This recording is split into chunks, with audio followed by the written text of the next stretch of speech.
She left me a massive fortune and the most dangerous man in New York. My sister Sophia died before we could meet, leaving behind a secret trust fund and a husband who commands absolute fear and respect. Dante Trapna threw me on a private jet and dragged me into his obsessive quest for the truth. But the lines are blurring, and kissing the man who used to hold her feels like a wicked, irresistible betrayal. Let me set the scene for you guys, because you and I are going to unpack this massive drama together. Our girl Emma is living her totally normal life when she gets an email from the organ donor registry. Usually, it is just spam asking for blood. Right. She signed up years ago after watching some guilt trip documentary because she is O negative. The registry is always blowing up her inbox. But this time, the email says they found a freakish genetic anomaly. Her DNA is a flawless match with a donor who literally died 3 years ago. Boom. Right out of nowhere. Lesson number 1 for today.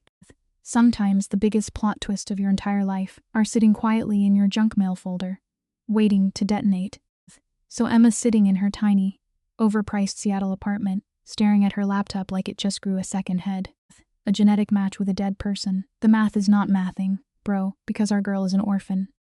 She grew up bouncing around the foster care system and aged out at 18 with zero ties to her biological family. The sudden realization that she might actually have blood relatives out there hits her right in the chest. She wastes zero time and instantly dials the registry. A lady named Patricia answers, and Emma demands someone explain this DNA match right now. Patricia immediately panics and puts her on hold to transfer her to Big Boss, Dr. Reeves. The lesson here: always demand answers when things look sketchy. Okay, so Patricia drops the classic, "This is a highly sensitive matter," and transfers our girl 2 more times. Finally, she gets this Dr. Reeves on the line, and the dude sounds totally panicked. He starts interrogating her about her family tree. Emma shuts that down, explaining she was abandoned baby. Reeves confirms she is 28, then drops the absolute nuke. Emma matches a woman named Sophia Moretti, who flatlined 3 years ago from a genetic heart defect. But get this, chat. Their genetic markers are so insanely identical that they are either full-blown siblings or literal twins. The catch is the age gap, because Sophia was 32 when she passed. Sometimes life hands you a mystery that defies all logic. Emma's entire universe completely flips upside down in an instant. A sister? A potential twin? She is completely shook, demanding to know how a basic blood registry even figures this stuff out. The doctor explains that normally they do not. But Sophia's husband donated her entire genetic profile to medical science. When Emma submitted her DNA for a totally random ancestry study last month, the system went absolutely crazy. Boom, unprecedented similarities. They share 47% of their DNA. That is straight up full sibling territory. Emma is spiraling, thinking, why did nobody tell me when she was actually breathing? The lesson here, guys: the system does not care about your family reunion unless there is money involved. But hold on to your seats, because the plot thickens massively. It turns out Sophia's wealthy widower has been dumping mountains of cash into research his dead wife's condition. He is supposedly trying to stop other people from getting sick. But when Emma's profile pops up like a glowing red beacon, Dr. Reeves admits the guy went feral. The husband wants to meet Emma face to figure out how she exists and why she was scrubbed from Sophia's history. Emma is like, bro, I have 0 answers. But the doctor says this widower, Dante Moretti, is aggressively insistent. He thinks Emma holds the cheat codes to his wife's secret past. Real talk, money cannot buy peace, but it can buy answers. Now, a normal person would have blocked the number, right? Running far away from a shady billionaire, and his dead wife is just basic survival. But the temptation of finding out where she came from is way too juicy. Emma caves and asks for his digits. She dials Dante that exact same night. Hands physically shaking, the dude picks up on the second ring, sounding like an absolute mob boss with a slick Italian accent. Emma introduces hers, and Dante completely ignores the pleasantries. He immediately demands to know her exact location. When she says Seattle, he casually drops the craziest flex ever. He's sending a private jet, and she is flying to New York by tomorrow morning. Life lesson: bold moves always control the board. Emma tries to hit the brakes, like, whoa buddy, I cannot just ditch my life and hop on a jet. But Dante is having absolutely none of it. He goes full boss mode, promising to reimburse all her lost wages and cover every single expense. He is begging her, his voice actually cracking when he says his dead wife's name. Sophia was his entire universe, and he has been suffering through 3 agonizing years of dead ends, trying to unearth her secrets. He is convinced Emma is the missing puzzle piece. When Emma repeats that she is just a clueless foster kid, Dante coldly declares that they will hunt down the truth together. He barks out the orders. Plane takes off at 6. A car rolls up at 5. If you want results, you have to take charge. Before Emma can even argue, this absolute unit of a man just hangs up the phone. Hangs up. Emma is left standing in her cheap apartment, weighing her options. Is this the dumbest, most dangerous mistake of her life, or a literal golden ticket? A total stranger is deploying a private jet to drag her across the country, to talk about a dead woman she never met. Red flags are waving everywhere. Chat, but on the flip side, she could finally get her origin story. She speed dials her roommate, Jessica, dropping the heaviest opening line ever. I need you to track my location just in case I end up getting vanished. Always share your location, guys. That is just basic street smarts when dealing with mysterious, wealthy strangers. Emma spills the entire tea to her roommate, the freak DNA match, the sister she never knew, and the outrageously rich widder who just casually ordered a private jet like it is an Uber. Jessica immediately calls it out, saying this sounds exactly like a cheap thriller movie where the main character gets trapped in a sketchy warehouse. But Emma is desperate for the lore. Jessica lays down the ground rules, keep the location sharing on, do not ghost me, and Google this Dante guy before stepping on his private plane. So Emma starts digging. Dante Moretti is top-tier elite, a billionaire real estate mogul owning half the coast. The photos show this insanely gorgeous guy glaring at the camera. Lesson: always do your background checks. The internet is fully stocked with old pictures of Dante and his late wife, Sophia. She was this stunning brunette with bright eyes and a smile that could melt ice. They looked ridiculously in love, giving off major power couple energy. Her public obituary painted a tragic picture. A sudden drop-dead heart defect, leaving her billionaire husband completely shattered. But then Emma stumbles onto the real spicy stuff. A shady gossip blog from a year after Sophia died drops a massive bombshell headline. It claims Dante hired an army of private investigators to tear apart his dead wife's past, heavily implying she was living a double life. The lesson here is simple. Nobody's life is as perfect as it looks on the internet. Reading that article sends a massive chill down Emma's spine. What exactly was her dead sister hiding from this terrifyingly rich guy? Does she really want to step into this mess? But then she realizes something deep. Running from your truth will haunt you much longer than facing it head-on. She can't live the rest of her life wondering if she had a sister. So by 4:30 in the morning, she is packed and standing on the curb. A slick black car rolls up, driven by a silent guy who throws her bags in the trunk with a single word. Very sketchy. The private jet is next-level luxury. With a flight attendant offering her morning champagne, Emma rejects the booze, totally buzzing with anxiety, and stays awake the whole ride. During that agonizing flight, her brain is running marathons. If Sophia was really her blood sister, who ripped them apart? Why were they kept entirely in the dark? The jet finally touches down at an exclusive airfield right outside New York City. Another sleek, bracked car is waiting on the tarmac. This driver actually speaks, announcing that the big boss, Mr. Moretti, is waiting at his personal fortress. 40 minutes later, they pull up to a monstrous penthouse in Tribeca. This place screams infinite money. Emma's palms are literally dripping sweat as security escorts her up a VIP elevator that goes straight into the top floor unit. Stepping out of your comfort zone is terrifying, but it is the only way you actually grow.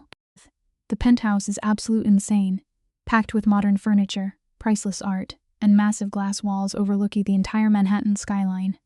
And standing right there by the glass, looking like a little boss surveying his kingdom, is Dante. He turns around, and Emma acts breathing for a second. In person, the guy is an absolute unit, toweringly tall, ripped with dark hair and flawless skin. But those eyes, man, his eyes are pitch black, locking onto her with a crazy mix of hardcore suspicion and some twisted emotion she cannot read. He starts walking toward her, moving with the silent grace of a predator. He thanks her for coming, but Emma claps back, saying he gave her zero choice. Always stand your ground, chat. Dante does not even blink at her sass. He coldly fires back that he could have just flown the empty plane. Stepping onto it was entirely her move. He stops right in front of her, scanning her up and down without a shred of shame. He completely dismisses her looks, telling her she looks absolute nothing like his dead wife. Sophia had rich dark hair and tan skin, while Emma is super pale and blonde. But our girl is not backing down. She instant pulls out her phone, swiping to an old picture where she had her natural dark brown hair, and shoves it in his face. Real talk. The lesson here is always keep the receipts. You never know when you will need to prove your identity, to intimidate a billionaire holding all the cards. Let's set the scene, guys. Emma is literally perching on the edge of this ridiculously expensive leather sofa, probably sweating through her shirt. Across from her is Dante, the billionaire who just flew her out on a private jet. He casually pours 2 glasses of water from a crystal pitcher like this is a normal Tuesday. Dante drops the bomb. His late wife, Sophia, was basically a ghost before they met, completely wiped her own history, and honestly, here is a simple life lesson for us all. You cannot build a real future with someone if you are completely hiding your past. Emma, being smart, admits she totally Googled him. Wouldn't you? A stranger sends a whole jet. You do your homework. So Dante leans in, and his intensity is just off the charts. He tells Emma he actually hired top-tier private investigators after Sophia died, because things just were not adding up. We are talking massive red flags. Her birth certificate was basically a fairy tale. The hospital she claimed to be born at had 0 records of her. And those dead parents she always talked about. Complete ghosts. No death certificates anywhere. Dante is staring a hole through Emma, reeling his wife completely spawned into existence at age 18. But here is the massive plot twist. Emma popped up on a genetic registry as a direct DNA match. Emma is 28, and Sophia was 32. The math is definitely mathing, and the mystery is just getting started. Stick with me here, because the plot is getting thick. Emma grew up in foster care with absolutely 0 known family. Sophia claimed the exact same tragic backstory. Dante puts the piece together and drops a massive theory. They were separated as kids, and someone intentionally erased Sophia's entire existence. Then, Dante pulls out a manila folder and spreads these old photos across the coffee table like a detective. His private investigators dug up a high school yearbook from some middle of now here logging town in Oregon. Emma looks down and sees a teenage girl with dark hair, laughing, looking totally carefree. And guys, the resemblance is insane. They are not identical twins, but they are absolutely dead ringers for sisters. The girl in the yearbook isn't named Sophia Mority. Her name is Sarah Winters. But Dante points at the photo and says he would recognize his wife absolutely anywhere. He checked for any trace of the Winters family, but they completely vanished off the face of the earth after her senior year. No forwarding address, no digital footprint, nothing. Dante was hitting dead end after dead end until Emma randomly popped up in that medical donor registry. But Dante actually gives her an out. He tells her if she doesn't want to dig up this trauma, she can walk out the door right now, take the limo back to the airport, and never hear from him again. It is a crazy crossroads, and Emma has to decide if she really wants to open Pandora's box. Dante stands up and paces over to the window, and you can just feel the heavy heartbreak in the room. He tells Emma he spent 3 whole years loving a woman he barely even knew.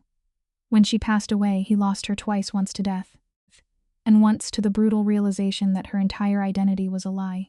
He begs Emma, asking if she doesn't want to know the absolute truth about where she came from. And Emma breaks. She really does want to know, so she agrees to help him on one massive condition. She tells the billionaire that if they uncover some dark, twisted reason why Sophia erased her past, he cannot judge her for it. Whatever she was running from, it doesn't change the fact that she loved him. Honestly, that is real loyalty right there. Dante's face completely softens, and he promises 0 judgment, only answers, when he sits back down next to her. Emma finally realized just how physically intimidating this guy is. He is incredibly tall, built like a total tank, and carries this overwhelming, dominant energy. So Emma asks the golden question, where do they even start this manhunt? Dante doesn't skip a beat. They're heading straight to Sarah Winters' last known address in Riverside, Oregon. His investigators hit a brick wall there. But he thinks Emma's face might get the locals talking, and get this, he already has his phone out, casually dropping that he booked a hotel, and they are flying out tomorrow morning. This guy does not waste a single second when he wants something. Emma is totally caught off guard. She thought she was heading straight back to her quiet life in Seattle. But Dante is staring at her with those intense dark eyes, practically begging her to stay.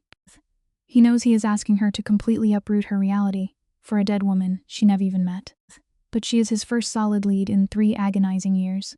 And here is where Emma has a real moment of reflection. She thinks about her dead-end barista job, her cramped little apartment, and that deep, hollow feeling of having zero purpose. Sometimes in life, the universe hands you a crazy opportunity to find out who you really are, and you just have to take the leap. She looks right at the billionaire and gives him an ultimatum. 3 days. She tells him he has exactly 3 days to find a clue, or she is on the next flight out. Dante agrees and reaches out to shake her hand. Let me tell you, when Emma grabs his hand, she immediately notices his grip is pure iron. Those rough calluses prove this billionaire does a lot more than just sign big checks and sit in boardrooms. So now, our girl is officially teaming up with a wealthy widow to hunt down a ghost. Dante sets her up in a guest bedroom that is literally bigger than her entire Seattle apartment. We are talking imported marble bathrooms, size bed, and a skyline view that costs millions. Then, he casually mentions from the doorway that he already had his assistant stock the closet with clothes in her exact size.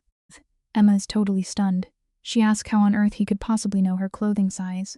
Dante does not even blink. He straight up admits he pulled the airport security footage and had his team run an estimate on her measurements. Emma calls it out immediately, saying that is either incredibly efficient or absolutely terrifying. Dant just gives this tiny, rare smile and admits it is probably both. He explains that dominating situation and controlling every little detail is exactly how he built his massive empire. It is just his default mode. Even if freaks normal people out is a major red flag, sure. But you also have to respect the hustle of a guy who can literally outfit a stranger without breaking a single sweat. He leans against the doorframe and gets surprisingly vulnerable for a second. Dant promises he isn't trying to trap her or be a total control freak. He is just so completely desperate for answers about his dead wife that he is probably crossing major boundaries. He tells Emma to call him out if he goes too far, and she immediately clocks that level of self-awareness. She thanks him for the wardrobe upgrade, since she only packed for a quick trip. Dant tells her to meet him in the dining room at sharp because his housekeeper, Marie, is making fresh pasta. After he dips out, Emma checks the closet and finds it packed with insanely expensive jeans, soft sweaters, and even shoes that fit her perfectly. The guy does not miss. Every single item of clothing fits her like a glove. It should feel like a dream, but instead, Emma feels a little bit like a dress-up doll for a guy with unlimited money. She throws on some leggings and spends the afternoon deep, diving into Riverside, Oregon on her phone. It is this tiny logging town of barely 5,000 people, in a place that small. Everybody knows everybody's business. Which means somebody definitely remembers Sarah Winters. At 7 o'clock, she heads down to this massive dining room. Dant is chilling at a table built for 12, wearing dark jeans and a black Henley shirt that really shows off his absolute stacked build. Then, Marie the housekeeper rolls in with plates of homemade ravioli dripping in sage butter. Marie tells Emma that she has been forcing Dant to eat ever since Sophia passed away. She's this sweet older Italian lady who clearly adores him, joking that the billionaire works way too hard and barely sleeps. Dante waits until Marie leaves the room and jokes that she probably thinks Emma needs to be taken care of, too. They actually sit there in a pretty comfortable silence for a bit, just eating this amazing food. Finally, Emma breaks the ice and asks the million-dollar question. She wants to know what her sister was actually like as a real person. Dant puts his fork down, and you can see the memories washing over him. He says the best word to describe Sophia was light, just by existing. She made the entire room feel brighter. Dant starts listing off all these sweet details. Sophia was obsessed with art galleries, baked cookies for the building staff every winter, and was that person who bawled her eyes out at sad movies. Emma thinks she sounds absolutely wonderful, but then Dant's tone gets super dark. He drops the twist she was incredibly guarded. She straight up refused to have kids, and would not explain why. She suffered from brutal night terrors, waking up in a total panic, but locked down whenever he asked about it. On top of that, she was completely paranoid about security, obsessively checking locks and scanning rooms like a trained spy. Back then, Dant brushed it off as anxiety, but now he is starting to see the massive, terrifying truth behind it all. You and I are going to unpack this together, guys, because this is where the danger level spikes. Dante locks eyes with Emma and tells her that Sophia was absolute running from a serious threat. And if someone went to the insane trouble of erasing Sophia's past and splitting the two sisters up, that threat is still active. The lesson here is brutal secrets do not just fade away with time, they sit in the dark and wait. Dante warns Emma that she could be a massive target now. which is exactly why he wants her staying in his fortress with his elite security team. Nobody can touch her in New York, but the second they step foot in that tiny Oregon town and start asking about Sarah Winters, the people hiding in the shadows are going to notice. Our guy sets to because this is where the drama gets absolute insane. The big boss, Dant, drops a massive bomb. He straight up tells our girl Emma that helping him puts a giant target on her back. But here is the kicker, he says she is already in the danger zone anyway. He swears to protect her, claiming losing her would be like losing his dead wife Sophia all over again. Later, he brings Emma to his private study, and it is pure madness. We are talking walls covered in files and photos, full obsessive detective mode. Bro was legally married to Sophia, but had to launch a one-man investigation just to figure out who she really was. Life lesson here. Folks, sometimes the people sleeping right next to you are biggest mysteries of all. So Dant casually waves at this absolute mountain of paperwork. He drops the cold hard facts on Emma. Sophia literally did not exist before age 18. Zero trace. He pulls up a crazy timeline on his corkboard. Originally, our girl was Sarah Winters, chilling in a small town till she was 17. Then boom, her foster parents get wiped out in a brutal car crash. Suddenly, she vanishes into thin air and pops back up in New York rocking a fake identity as Sophia Morty. Emma is totally shook, asking how a teenager pulls off a Black Ops level stunt like that. Dant just smirks and says one word: money. She paid heavy cash to the underground market to erase her existence. Let that be a lesson, guys. Money cannot buy happiness, but it can definitely buy you a brand new life. Dante points right at a photo of teenage Sarah and hits Emma with the million-dollar question. Why was she running? And who was hunting her? Emma is stressing out, wondering why she was stuck in foster care in Washington, while her supposed sister was hidden away in Oregon. Dant pulls up a chair and lays out a totally genius mobster-level scheme. They cannot just roll into this tiny town asking questions, or the locals will shut them out instantly. Small towns always protect their own secrets, so they are going to go undercover as documentary filmmakers. They will pretend they are just research foster care, blending Sarah in as a random case study to sniff out the truth. Real talk, you always need a solid cover story when you walk into enemy territory. Emma has to admit that this fake documentary scheme is actually incredibly smart. Dant just flashes this dangerous smile, acting like it is no big deal. He tells her they are going to pack real recording gear to make it look official. He wants Emma to do all the talking because small-town folks trust women way more. The big bad Mafia boss is going to play the quiet producer. Emma calls him out, highly doubting he can keep his mouth shut. Dant just laughs, packing up the files. They are flying out at 8 a.m. sharp, taking a 2-hour drive straight to the local library to dig up old records. Life lesson for you guys, sometimes the loudest guy in the room knows exactly when to play the silent observer to get what he wants. Emma realized Dant is way too good at this undercover stuff. He gets real dark for a second, admitting that building his massive empire meant learning how to dig up dirt people wanted buried forever. Bro never expected to use those ruthless interrogation skills on his own wife. It is actually super tragic. Emma completely drops her guard and grabs his hand, promising they will drag the truth out into the light. Dant stares at her hand, and for a split second, the scary Mafia boss armor totally drops. He genuinely thanks her for caring about Sophia, a woman she never even met. But Emma shuts that down fast. Sophia was never a stranger. She was family, remember guys, blood is thicker than water. Even if you just found out that blood exists. Dant squeezed her hand right back, sealing the deal. They are officially partners in crime, ready to face whatever twisted reality is waiting for them. Later that night, Emma's tossing and turning in her luxury bed when her friend Jessica texts her in a panic, asking if she needs to call the cops. Emma hits her back, saying she's flying to Oregon to hunt down a dead woman's past, like some straight-up action movie. Jessica immediately asks the real question, is the billionaire boss hot? Emma admits he is devastatingly handsome, but also super intense, grieving, and definitely dangerous. Her friend is totally sold. The lesson here: never let a pretty face distract you from the fact that you are playing a very dangerous game. You and both know Emma is getting pulled in way too deep. Dant is insanely magnetic. The guy loves Sophia so much that losing her absolutely shattered his soul, and you can see it in his eyes. Emma feels terrified but also deeply needed. But get this plot twist. At 2 a.m., Emma hears heavy footsteps out in the penthouse. She cracks her door open like a true spy and catches Dante aggressively barking orders into his phone. He does not care what time it is. He demands his underground contacts pull every single file on Washington state foster placements from 28 years ago, including Emma. Life lesson, guys. Just because someone treats you like a partner to your face does not mean they are not digging up your secrets behind your back. Dant is going full beast mode on the phone. He orders his guy to track down Emma's old caseworkers and every single record left. His logic is absolutely chilling if someone intentionally separated these two sisters. He wants to know exactly who signed that paper. He is out for blood. Emma slams her door shut before she gets caught snooping, honestly. She should be completely freaked out that this powerful guy is invading her privacy, but crazy enough. She feels grateful that someone actually cares enough to fight for her.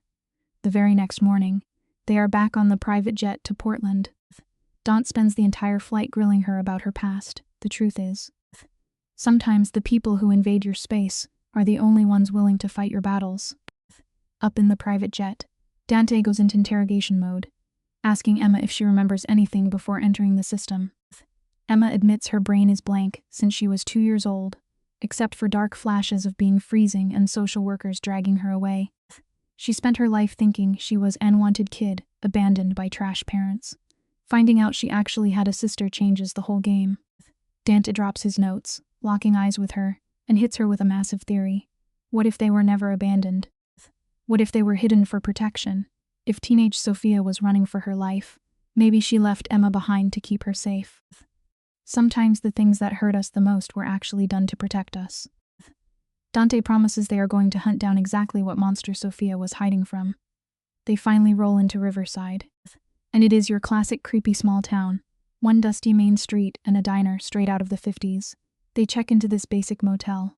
And Emma jokes that the billionaire boss must be dying without luxury sheets. Dant shuts that down, revealing he used to sleep in his car back when he was grinding to build his empire. No time to rest, though. They hit the tiny local library first, 'cause small-town libraries are absolute gold mines for gossip. They meet a sweet old librarian named Agnes, who totally buys their fake documentary cover and starts pulling out dusty yearbooks. Let me tell you, never underestimate the hustle of a man on a mission. Stick with me, because we are about to uncover some heavy local secrets. Old Agnes starts laying out the files, shaking her head about how tragic the Winters girl had it. She explains that Robert and Martha Hayes took Sarah in when she was 14 and loved her like their own blood. But then, absolute disaster struck. Emma sneaks her phone out to record as Agnes details a brutal car crash on Highway 20, Black Ice, winter of 2007. Both foster parents were killed instantly, leaving 17-year-old Sarah totally devastated. Dante asks where she went after the funeral. Agnes sighs, saying the poor girl vanished from town to escape the awful memories. Life lesson here, guys. Sometimes running away is the only way you survive a broken heart. Agnes flips right to Sarah's senior portrait. Emma stares hard at the photo of her dead sister. Sophia actually looks genuinely happy here. Just a quiet, artsy kid volunteering with animals, completely unaware of the absolute nightmare heading her way. Emma asks if she had any real friends back then who might know her secrets. Agnes points them straight toward Jenny Martinez, the local flower shop owner who used to be Sarah's ride-or-die bestie. Emma and Dante waste zero time and march straight over to the flower shop on Main Street. They walk in, and Jenny looks up from her bouquets. The second Jenny makes eye contact with Emma, her entire face drops in pure shock. Always remember, folks, the past never really dies. It just waits for you to walk right back through the front door. Jenny straight up stops breathing. She stares at Emma like she just saw a literal ghost, gasping out Sarah's name. Emma quickly corrects her, explaining they might be long-lost sisters. Jenny completely breaks down, crying because Emma is a dead ringer for her vanished best friend. She thought Sarah had finally come home after 15 long years. Dante steps up, playing the smooth undercover producer, and asks if they can interview her. Jenny takes them to back room, pulling up old, happy photos on her phone. Seeing the dead mob wife as just a normal, smiling teener going to prom is an absolute gut punch. It just goes to show you guys, no matter how hard you try to invent yours, your true roots will always tie you to the people who loved you first. We are at the final piece of the puzzle here, folks. Jenny reveals that Sarah locked away her dark past before moving to town. She absolutely refused to talk about her childhood, claiming the past needed to stay dead. Emma desperately asks if Sarah ever mentioned having family, but Jenny shakes her head. Sarah swore she was entirely alone, but clearly, Someone was lying, or Sarah genuinely had no idea Emma existed. When Daunt asks what happened after the tragic car crash, Jenny gets absolute chills. She says Sarah turned sanely paranoid, acting like she was being hunted by the mob. She told Jenny to completely forget she ever existed and vanished to become someone else. Life lesson for today: when someone tells you they need to disappear, believe them, because the monsters chasing them are usually very real. Look at this, guys. Dant is totally playing it cool here. Jenny is freaking out, asking if anyone ever came looking for Sarah after she bolted town. She is desperate to know if her friend ever found peace. And Dante, he looks her right in the eye and drops a massive white lie. He says Sarah had this beautiful, happy life and passed away peacefully surrounded by loved ones. Absolute cap. The brutal truth. Sophia died in a sterile hospital room, her heart giving out way before any proper goodbyes could happen. But honestly, sometimes a soft lie is way better than a harsh truth. It just goes to show. Protecting someone's peace of mind is sometimes the realest thing you can do for them. Let the girl keep her good memories. You know. Jenny completely breaks down crying, and our girl Emma grabs her hand. The heavy vibe in the room is off the charts. Just feeling that massive hole Sophia left behind. But Emma is on a mission, guys. She asks the million-dollar question, trying to find out where Sarah was before the whole memory loss thing. Jenny mentions this super creepy-sounding place called the House in the Woods out in Washington, near the coast. She warns them to leave it alone, saying it was bad news. But Emma is absolutely not backing down now. They are way too close to the plot twist to just walk away. They drop their digits for Jenny and bounce. Life lesson right here, folks. When you are seeking the truth, you have to be ready for the monsters you might find in the dark. We are not wasting a single second. Daunt hops straight on his burner, calling up his top-tier investigators to hunt down this coastal Washington foster home. He is hyped, telling Emma they are getting closer. She is stressing, wondering what happens if the truth is actually a nightmare. But they are locking in, later. They are grabbing a bite at this rundown diner when the investigator calls back. Daunt's face goes from chill to absolute murder mode. He puts the phone down like it is a literal bomb. Boom, they found it. The House in the Woods was run by Richard and Susan Chen from 1994 to 1998, before the state completely shut it down. Truth is, the darkest secrets always leave a paper trail if you know exactly where to look. Get ready for this, because the backstory is incredibly messed up. The place got totally raided and shut down over massive abuse allegations. The files are sealed. But Dant's guy has insane connections and pulls the receipts. He reads off an email that drops an absolute bombshell. Emma was tossed in there at just 6 months old, and Sarah joined her at age 4. They were stuck in that nightmare house until 1998, when the state ripped all the kids out. Emma is physically shaking. Reeling she was with her sister for 2 whole years. Then the state split them up for their own safety, sending Emma to Seattle and Sarah to Portland. It reminds us that sometimes the system tries to fix things, but leaves the deepest scars in the process. You want to talk about villains getting away with it? The Chens never even caught formal charges, but the case notes talk about wild psychological manipulation and insane isolation tactics. It was so toxic that the state purposely scattered the kids so they would never cross paths again. Emma feels sick to her stomach. It hits her that Sarah was 4, completely old enough to remember the horror. That is exactly why her sister scrubbed her entire identity. She was trying to outrun her own brain. Dante grabs Emma's hand across the table, offering an out. He tells her they can pull the plug right now. It is a solid reminder that trauma is a heavy anchor.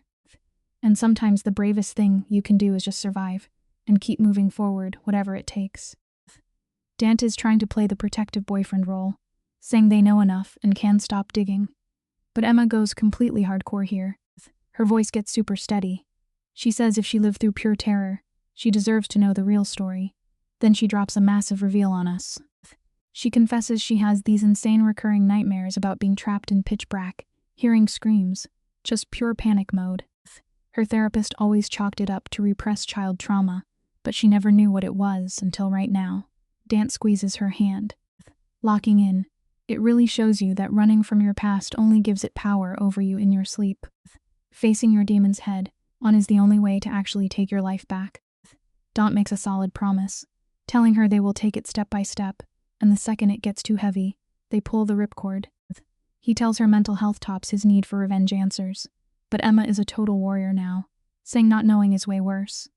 So the very next morning, they hit the road, driving out to this super creepy, isolated spot in Washington called Hollow Creek.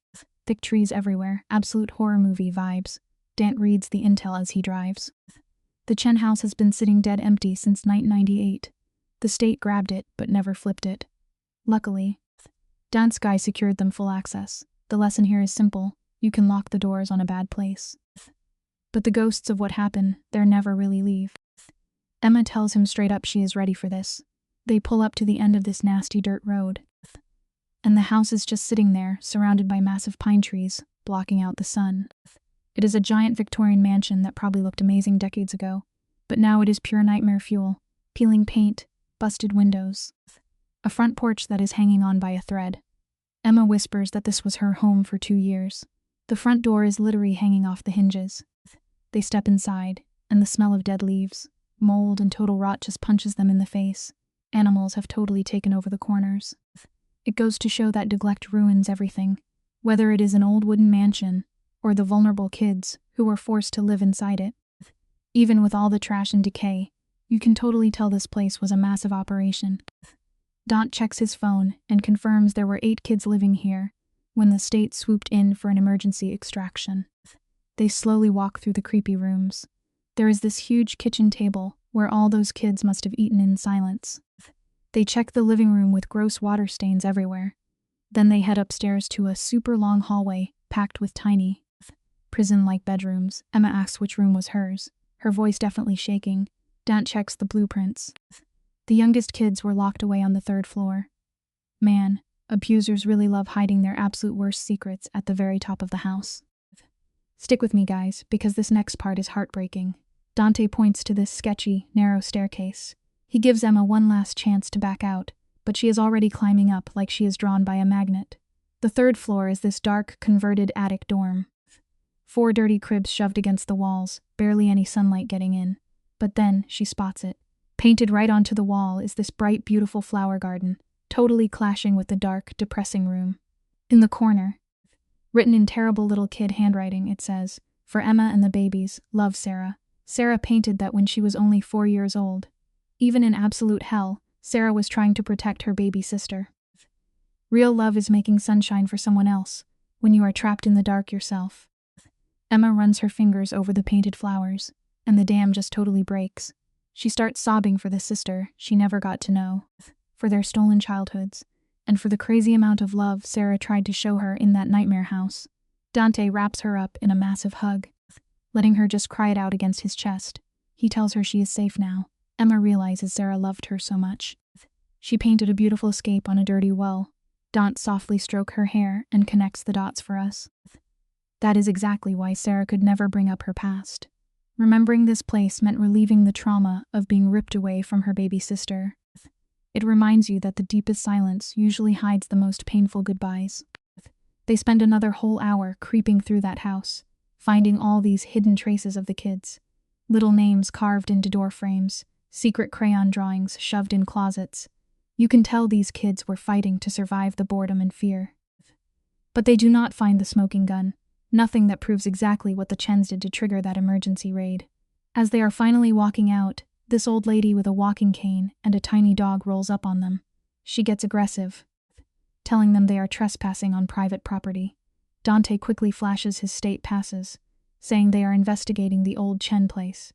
She spits out their name with pure disgust, saying it is about time. You never know who is watching, folks. The neighbors always hold the real receipts. The old lady introduces herself as Margaret Wells. She says she lived next door until the Chens literally forced her out. She drops some chilling details, saying she used to hear those poor kids crying late at night and saw them staring out the windows looking completely destroyed. She squints at Emma, asking if she was one of the kids locked up in there. Emma confirms it but says she was way too young to remember the details. Margaret completely drops her guard and invites them back to her place. Her house is this super cozy spot, smelling like fresh baked bread. She pours them tea and settles into her chair. She says the Chens played the nice card at first. Lesson learned, guys. The biggest monsters always wear the friendliest masks when they first move in. Margaret spills the actual tea on what went down. She says the vibes were totally wrong from day one. These kids were way too quiet. They would just stand in the front yard like little zombies, never running or playing like normal children. Dante asks the heavy question, wanting to know exactly what the Chens did to them. Margaret says the kids were absolutely forbidden from speaking out, but she heard the late-night screams.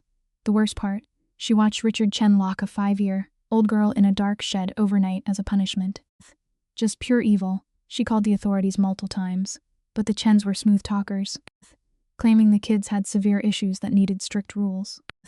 It proves that a clever lie can, unfortunately, beat the truth if the wrong people are listening.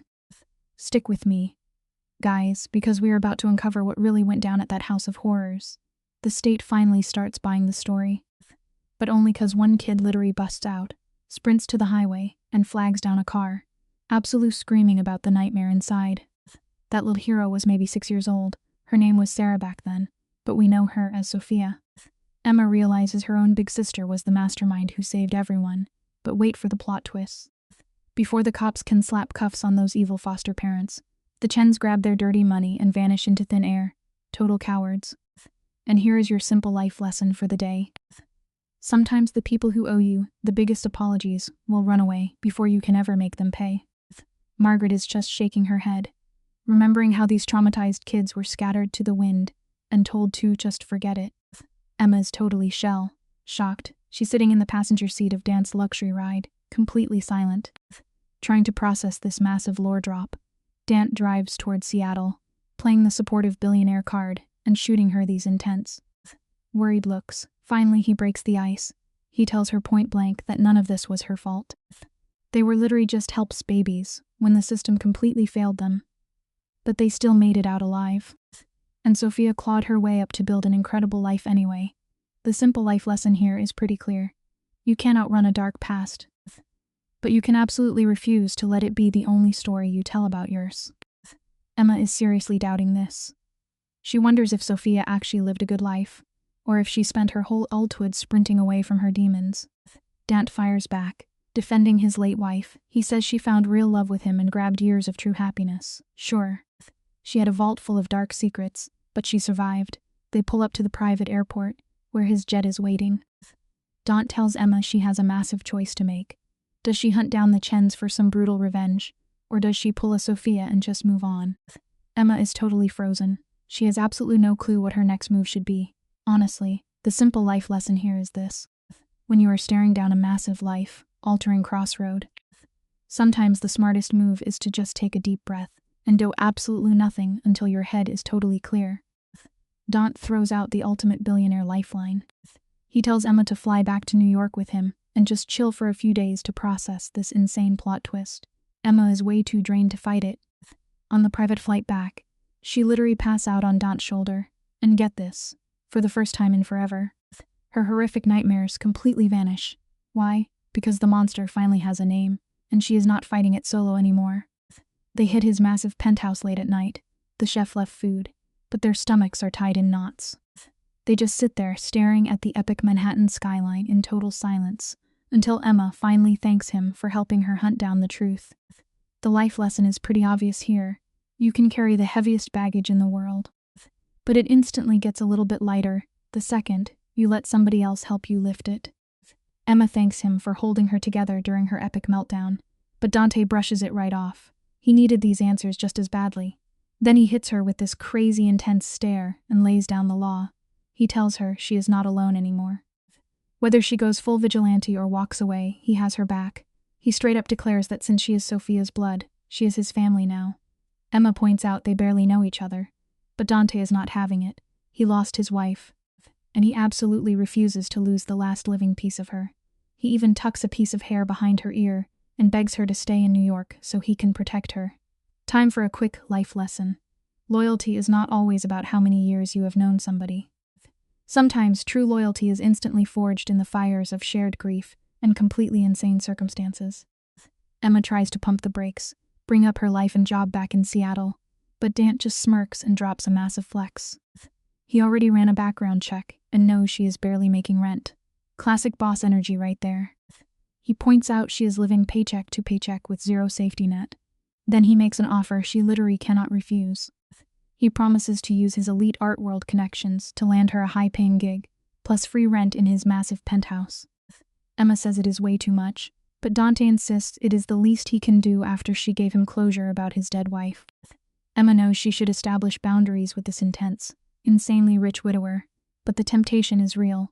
The life lesson here: when somebody throws you a golden ticket out of the absolute struggle bus, pride is just a toxic obstacle. Sometimes you just have to say yes and secure the bag. Emma is totally exhausted from fighting the world on her own, so she folds.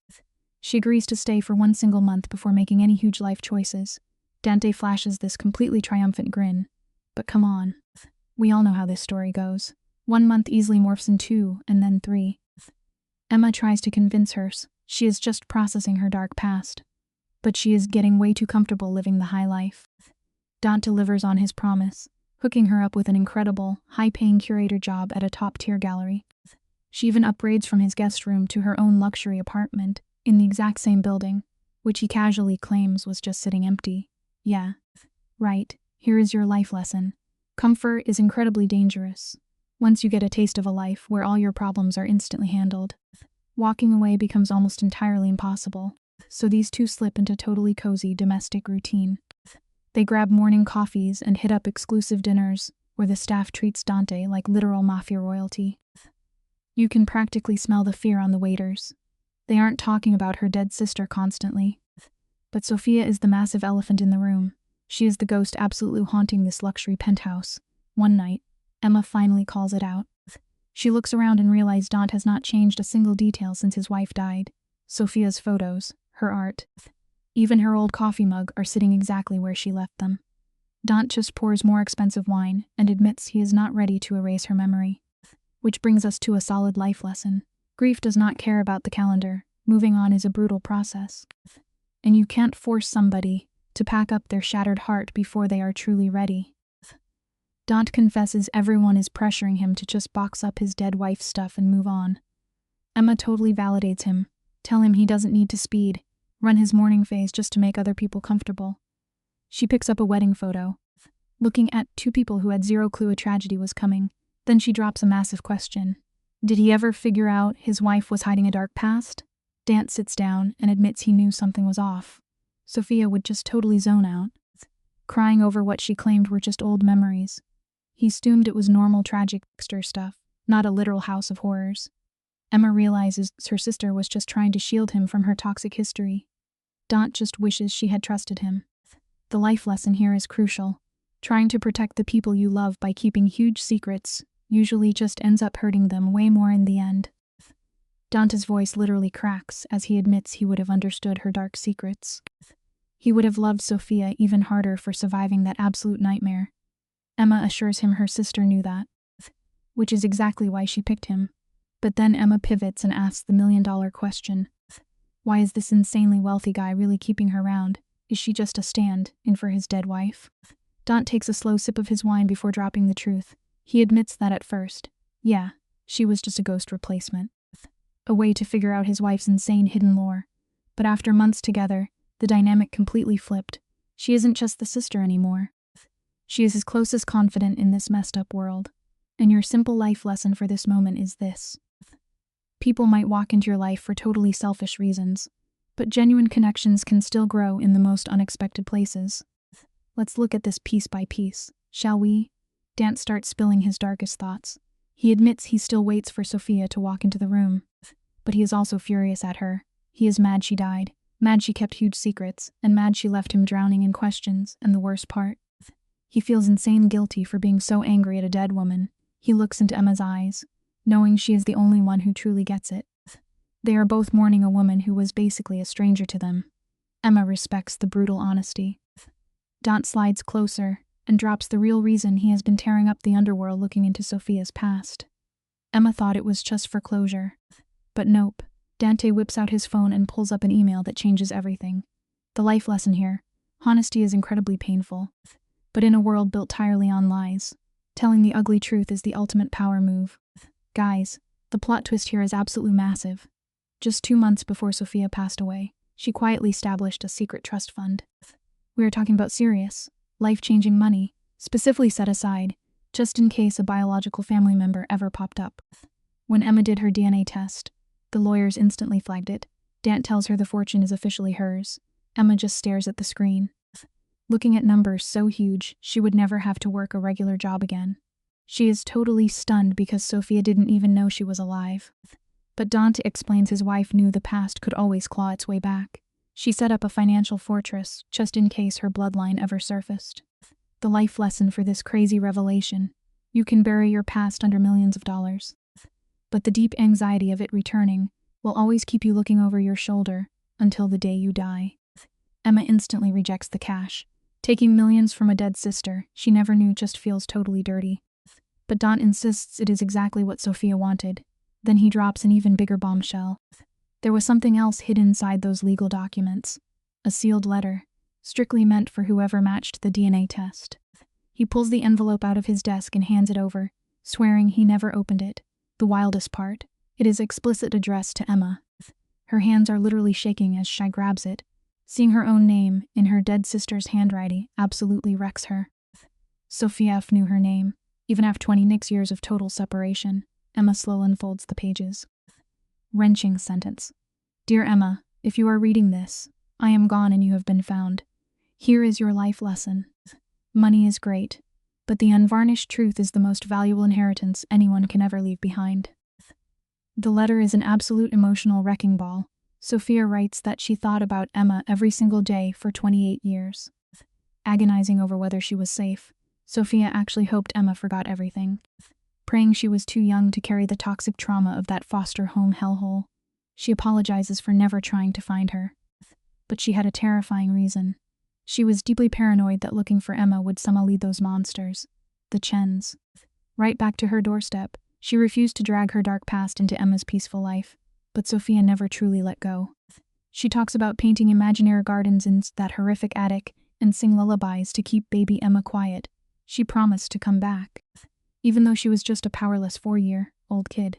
The life lesson here: fear can force us to abandon the people we love, but the human heart never actually forgets the promises we made in the dark.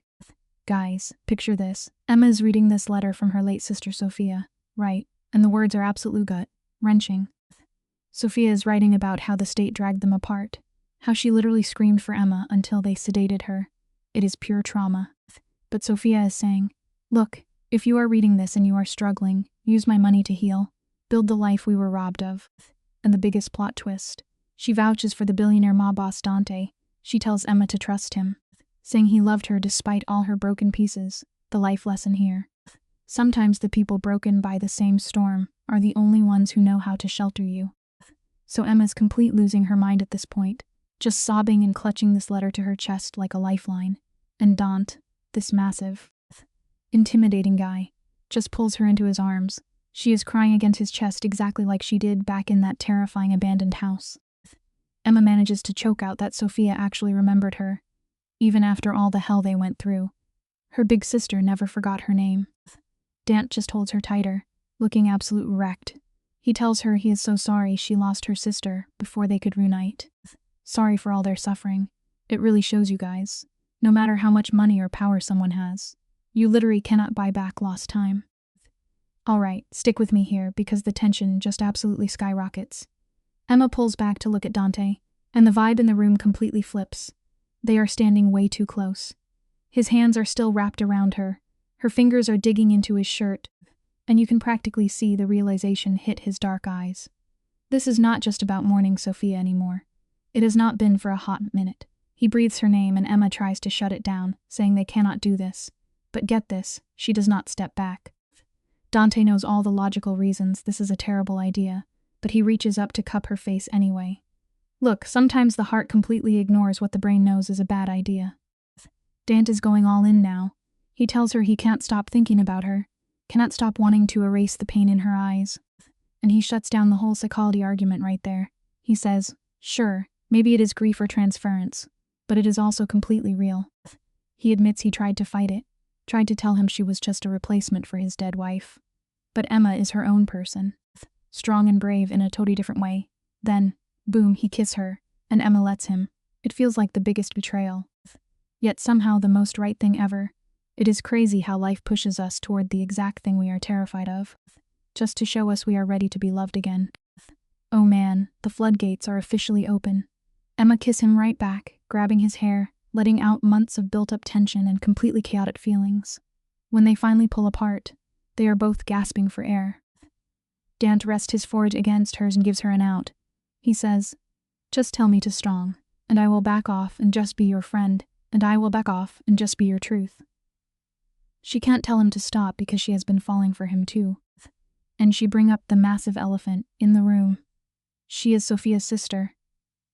How do they even navigate this? The reality is, you cannot put life on pause for the people you lost. They spend the entire night talking it out, deciding to take things super slow and keep it entirely off the radar. But fast forward 3 months, and Emma is packing up her apartment and officially moving into his massive penthouse. So much for keeping a low profile, right? The whole art scene starts buzzing with wild gossip about Dante Moretti's new girl, who looks exactly like his dead wife. Emma is hearing all the whispers, seeing the nasty stares. People are straight up calling her a replacement. She tells Dante that everyone thinks he is just using her as a ghost of Sophia. But Dante does not care at all. Here is a lesson for you.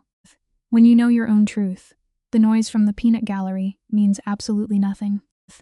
Dante shuts that replacement noise down instantly. He pulls her close and makes it crystal clear. He loves Emma for Emma. The sister connection is literally just the plot device that brought them together, not the reason he is staying. Now, exactly 1 year after that crazy donor registry email changed everything, they are standing together at Sophia's grave.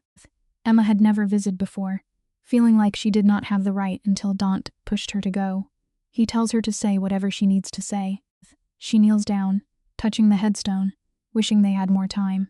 It reminds you that closure is not something you just find. It is something you have to actively build for yours, step by heavy step. Emma looks right at the headstone and tells her sister that she is taking care of Dante, loving him just the way Sophia did. And she really hopes Sophia is cool with that. Then Dante kneels right next to her, puts some flowers down, and lays it all out. He tells his late wife that he will always love her, but he is also entirely in love with Emma now. He leans on that letter Sophia wrote, taking it as her final blessing for them to find happiness. Even if it happened to be with each other, they hang out there for a bit, crying but also kind of celebrating, you know. Grief and love can absolutely exist in the same exact room. On the way out, Emma squeezes his hand and thanks him for fighting through all the messy drama to find her. She has thanked him for flying out to meet a total stranger and for becoming her entire world. Dante drops this incredibly smooth line, saying he found her because of Sophia, but he loves her for exactly who she is. Boom. Fast forward 6 months. He puts a ring on it. Give it another year, and they are officially married in this small, intimate ceremony. They even have photos of Sophia there. Not as some creepy ghost, but honoring the woman who linked their lives. Oh, and those shady Chens who caused all the trouble. Dante's security team found out they just vanished off the map. Sometimes you have to accept that getting revenge will not actually fix your past, but focusing your energy on today will build your future. Remember that massive trust fund Sophia left behind. They flip it into an entire foundation for foster kids and trauma survivors. They name it Sarah's Garden, right after the mural Sophia painted in that creepy attic back in the day. It is honestly such a boss move. Taking the absolute darkest parts of their history and using that cash to throw light everywhere. Emma asks Dante if he thinks Sophia would approve. He hugs her from behind and says Sophia would completely love it, and love what they built from the ashes of her secrets. He points out the part Sophia's DNA match led Emma straight to Dante. It is wild to think about. But true love has a way of protecting you long after the person is actually gone. Dante jokes that maybe Sophia was just making sure he would not end up a lonely hermit after she passed. Honestly, maybe it was both. Sophia was the kind of person who had enough heart to look out for everyone at once. Emma leans back against him, staring at this huge charity bearing her sister's real name. She gets hit with how completely insane life is. She took a random DNA test on a whim, which flagged a genetic match, which sent her knocking on a billionaire's front door, and that door opened up to answers. A husband, and the family she thought she lost forever. It shows you that one tiny, impulsive choice can literally rewrite your entire destiny. Sophia had promised to come back for her when they were just kids.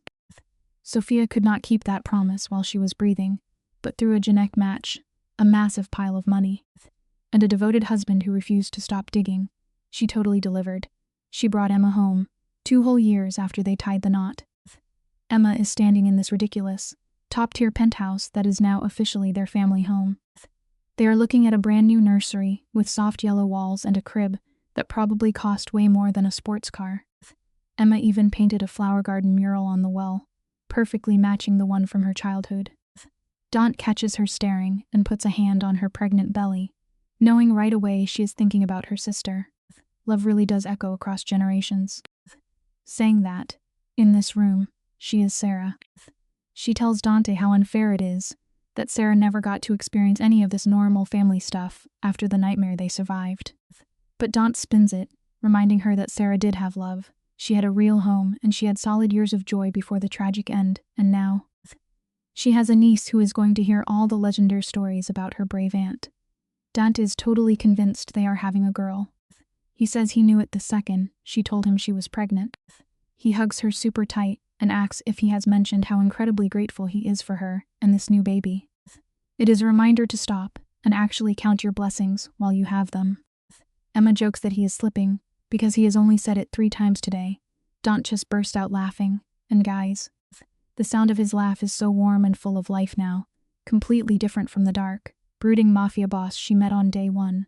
He promises to do better tomorrow, but right now, it is time for dinner. Marie, their housekeeper, who basically became the wise grandmother of the house, cooked Emma's favorite meal. Early on, Marie had pulled Emma aside and told her that Dante was practically drowning in grief until she showed up. Emma tries to say he saved him, but Marie knows better. Sometimes, the only thing a person needs to survive the absolute worst storm is just someone willing to hold their hand. Let's kick things off right here, guys. You and I are going to unpack this absolute roller coaster together, so strap in. We've got Marie acting like the overprotective mom, scolding our mob boss Dante for working too hard and force-feeding Emma at dinner. After she dips, it's just the two of them on the couch, totally vibing. The baby is kicking like a champion. Dante smiles and says she is a fighter, just like her mom. Wholesome, right? But hold up, because Dante suddenly drops a massive bomb. He looks Emma in the eye and says his private investigator finally tracked down the Chens. Yeah, those absolute monsters. Emma instantly freezes up. They stopped looking for those psychos years ago, but wait for the plot twist. Richard Chen? He has already been dead for 5 years. And what about the wicked stepmother? Susan Chen? Guys, she is rotting in an Arizona nursing home with advanced dementia. She doesn't even remember the horrific stuff she did to those poor kids. Now, you would think Emma would be throwing a massive party, right? But honestly, she just feels completely empty. It is that crushing realization that these villains basically got away with it, living full lives while leaving scars on innocent kids. But here is the real-life lesson for today, folks. Justice doesn't always look like an action movie shootout. Daunt pulls her close and spits straight facts. They did not win. Emma and Sophia survived, and they built an absolute empire, the ultimate revenge against your haters. Just living your absolute best life, period. Emma totally realizes he is right. Why let these washed-up ghosts live rent-free in her head? Life is way too short to waste energy on toxic people who do not matter anymore. She decides right then to focus purely on the future. They have a baby girl dropping in 2 months, a charity foundation, and an epic life together. But boom, plot twist. Just a month later, Emma's water breaks 3 weeks early. Suddenly, our cold-blooded businessman, Dante, is driving to the hospital, absolutely losing his mind. He is gripping the steering wheel, desperately chanting that everything is fine like a broken record. Emma is literally the one in labor, perfectly chill, telling this supposed tough guy to breathe, because he is squeezing her hand so hard she is losing feeling. Our guy Dante is having a total meltdown, sweating bullets. He is terrified he is going to lose Emma exactly the same way he lost Sophia. It is that deep trauma kicking in. Right, but Em looks him dead in the eye and shuts that anxiety right down. She is not Sophia. She doesn't have a bad heart. She tells him to trust her, and guys, sometimes in life, you really just have to take a leap of faith and trust that you finally get a happy ending. Fast forward 15 grueling hours, and boom. Sarah Sophia Morty enters the chat, jet black hair, and screaming loud enough to wake the dead. And Daunt, this hardened, untouchable boss, takes his tiny daughter, totally breaks character, and just starts bawling his eyes out. She is perfect, he whispers. Emma watches this ruthless businessman turn into a total puddle, knowing he is going to spoil this kid absolutely rotten. Her heart is practically bursting out of her chest. She breaks down, thanking him for finding her, for giving her this insane, beautiful family after she spent 28 long years totally alone. She finally has peace, guys.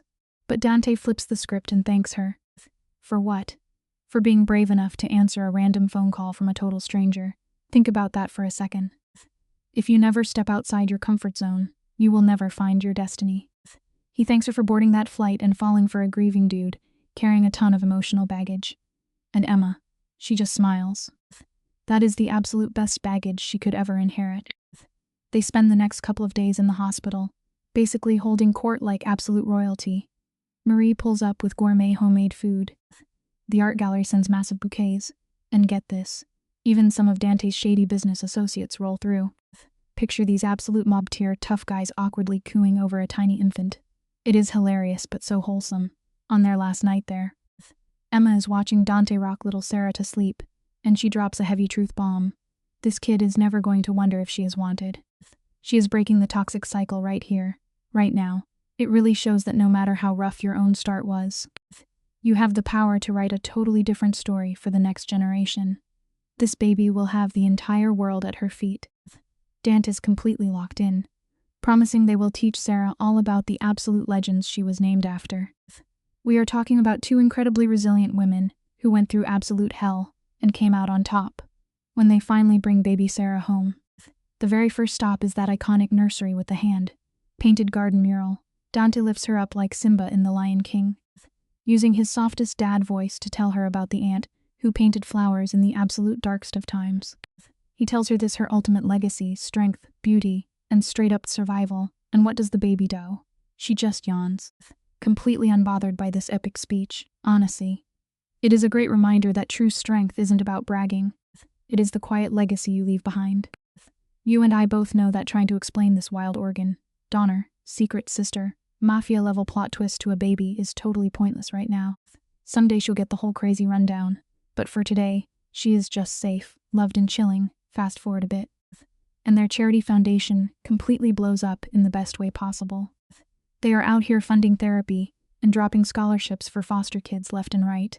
And here is the craziest part. Dante literally steps back from his massive real estate empire.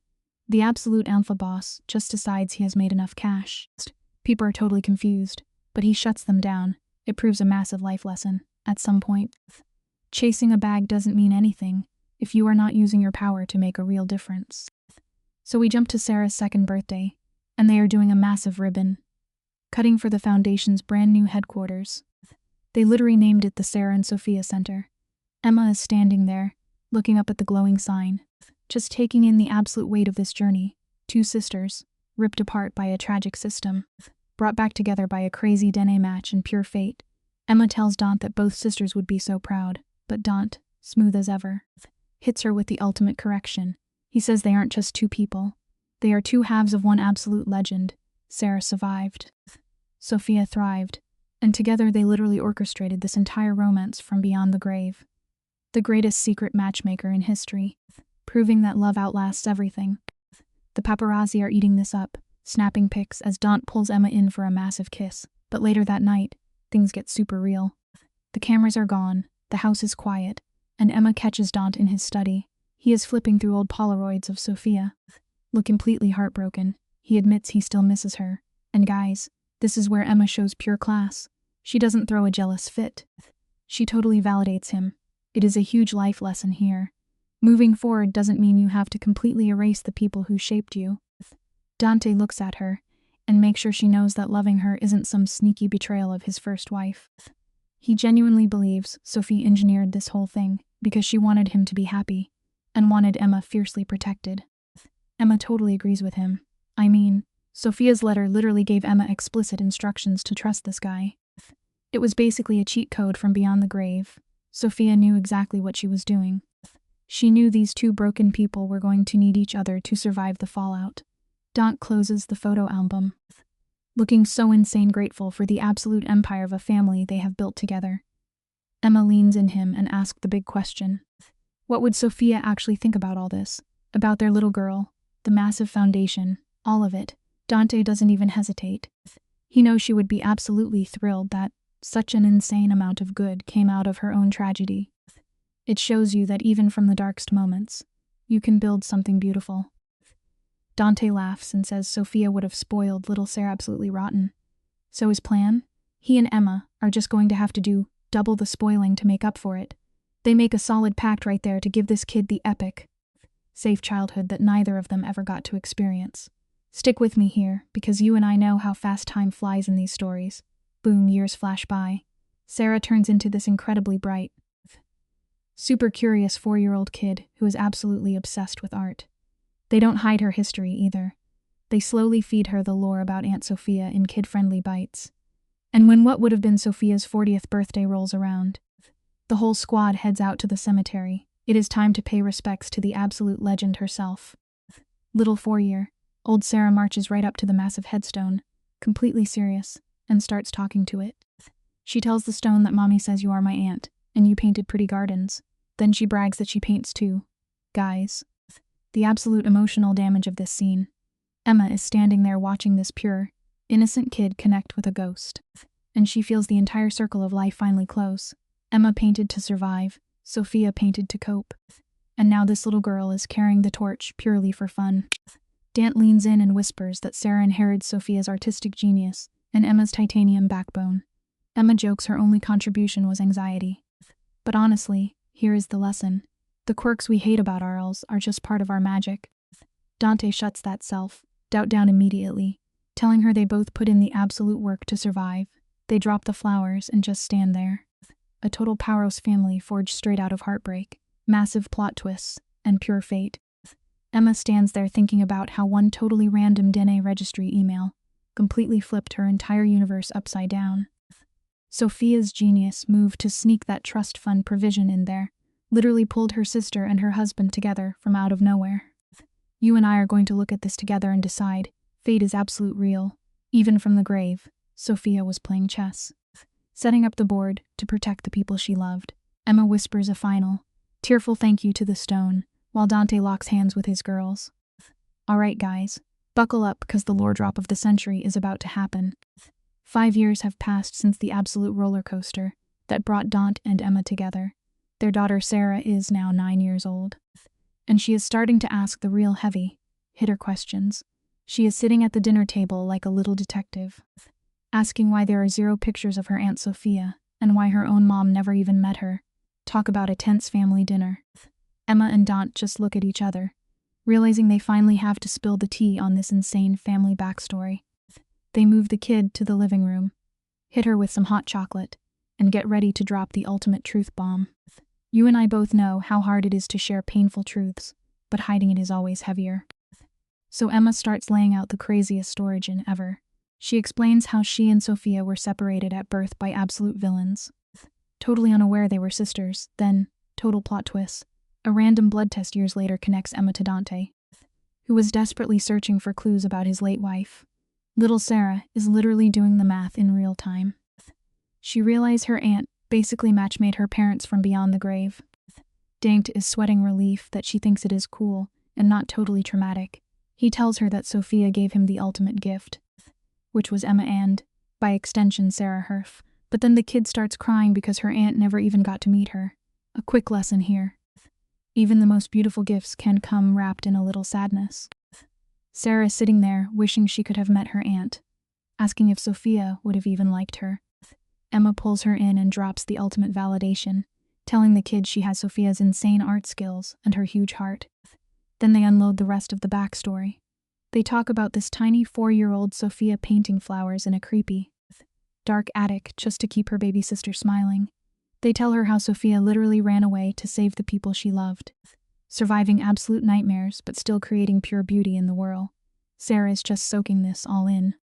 She is old enough to get how tragic this is, but still pure enough to see the magic in it.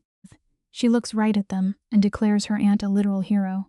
It just goes to show that true courage leaves an echo forever. Sarah straight up calls her aunt a real-life superhero. I mean, think about it. She saved Emma when they were helpless babies, and then orchestrated Dante and Emma finding each other. Dante is totally choking up at this point, agreeing with his daughter.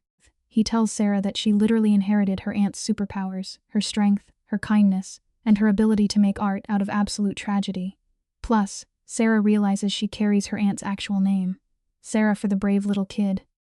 and Sophia for the unstoppable woman she grew into. After letting that realization sink in, the kid asks to visit the cemetery so she can show off her own paintings to her aunt. It is a beautiful reminder that honoring the people who came before us is exactly how we keep their spirit alive.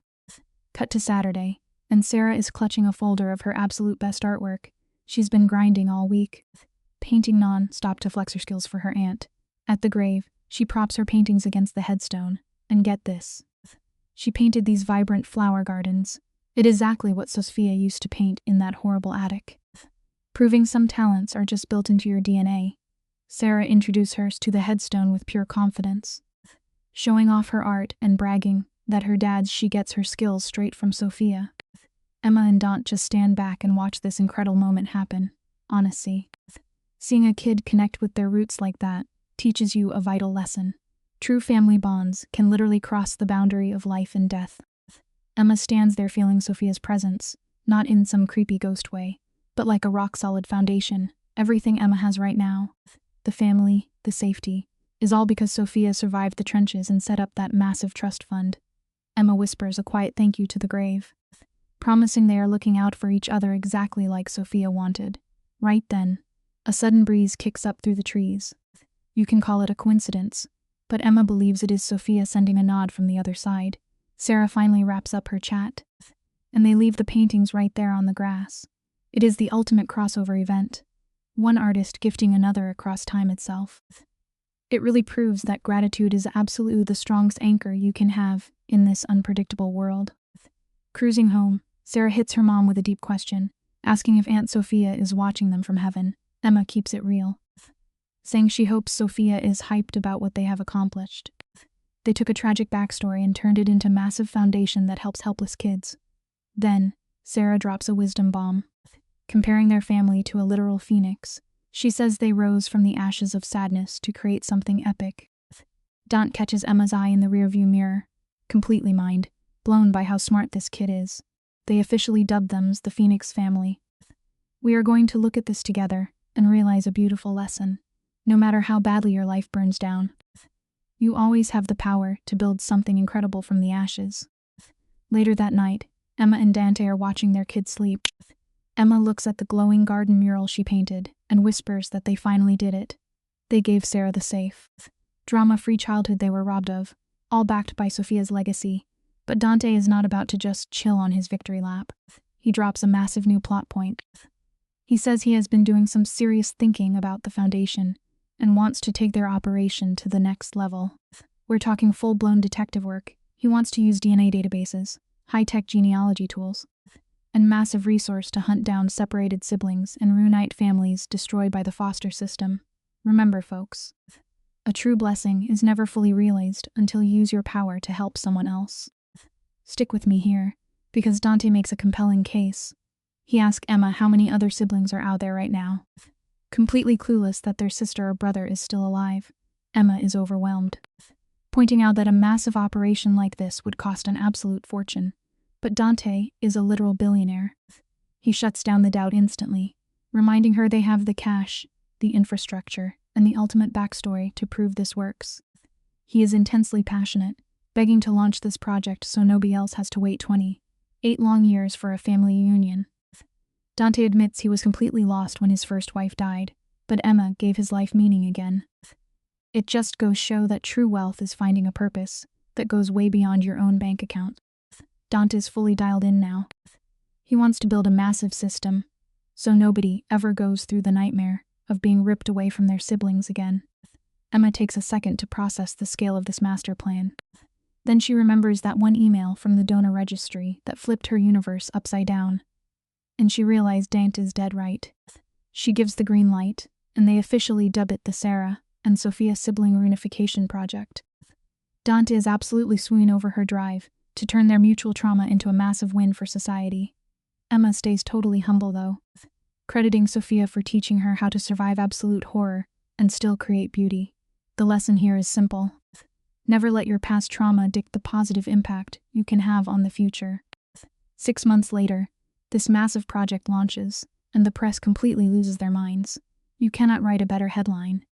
A billionaire whose first wife tragically died, who then married her long-lost sister, is now dropping millions to reunite broken families. The media eats it up, and the viral hype brings in cases from all over the map within just 1 year.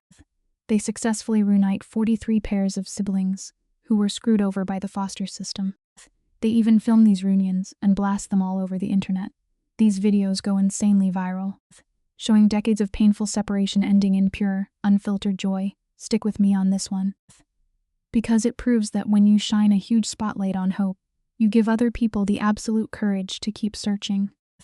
Emma is watching a viral video of 2 brothers in their 30s, hugging it out after being separated at birth, realizing they are actually changing the world. She points at the screen, telling Dante that could have been her and Sophia. Dante drops an incredibly smooth line, telling her she is literally living out the reunion Sophia never got to have. Then he flexes their stats, pulling up the database to show 200 active investigations. That is 200 families about to get their own mind. Blowing plot twist because Sophia set this in motion. Dante hypes up the squad, saying it is combined legacy. Sophia survived, Emma thrived, and little Sarah is carrying the torch forward. It just proves that one single person's sacrifice can literally become the foundation for 1,000 daily miracles.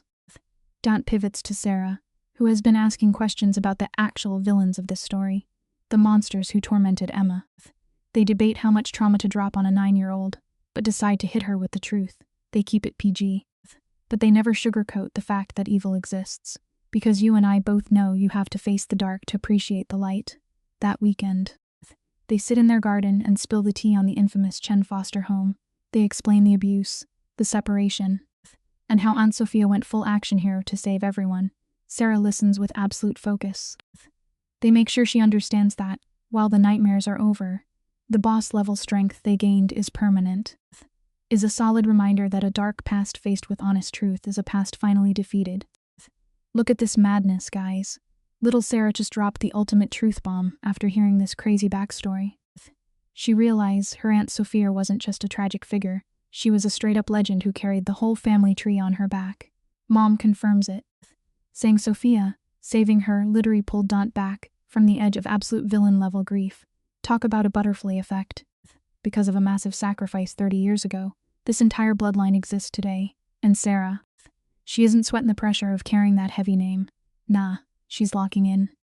She vows to join the family foundation and save kids just like them. Real life lesson here, guys. True bravery doesn't just save one life today. It echoes through generations to build a literal empire of hope. Dante immediately steps in with ultimate dad energy. Hyping his daughter up, he tells her she is already crushing it, standing up to bullies and living up to the Sophia legacy like an absolute boss. Fast forward a few years, and we get the ultimate time skip. Sarah isn't just talking the talk. She levels up from a fierce teenager into hardcore college student majoring in social work. She is out here grinding, volunteering nonstop, and plotting to tear down the corrupt child welfare system.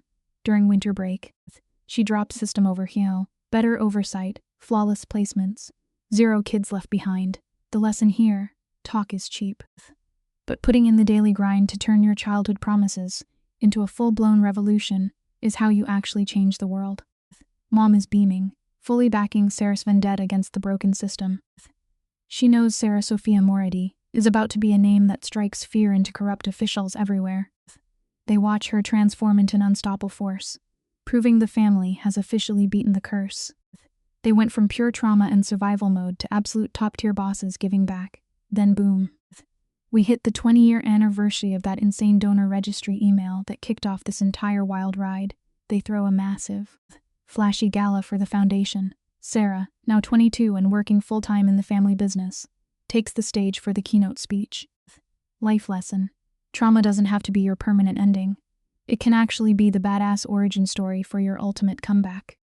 Sarah grabs the mic and drops the heaviest lore on this crowd of wealthy donors. She lays out the epic saga. How Aunt Sophia survived nightmare-level abuse, escaped, and plotted a mastermind move even from the grave to protect her baby sister. That genius DNA trap matched her mom to her dad, ultimately leading to Sarah's birth, and the ultimate flex. They have reunited over 3,000 broken sibling pairs since. The crowd is literally in shambles, crying their eyes out. Dante grabs his wife's hand, whispering that they actually pulled off the impossible by turning a dark tragedy into an empire of salvation. He thanks her for risking it all and getting on that plane 20 years ago. The lesson. A single leap of faith into the unknown can literally rewrite the destiny of thousands. Dante pours his heart out, thanking her for granting him a second chance at love and giving him a daughter who is shaking up the world.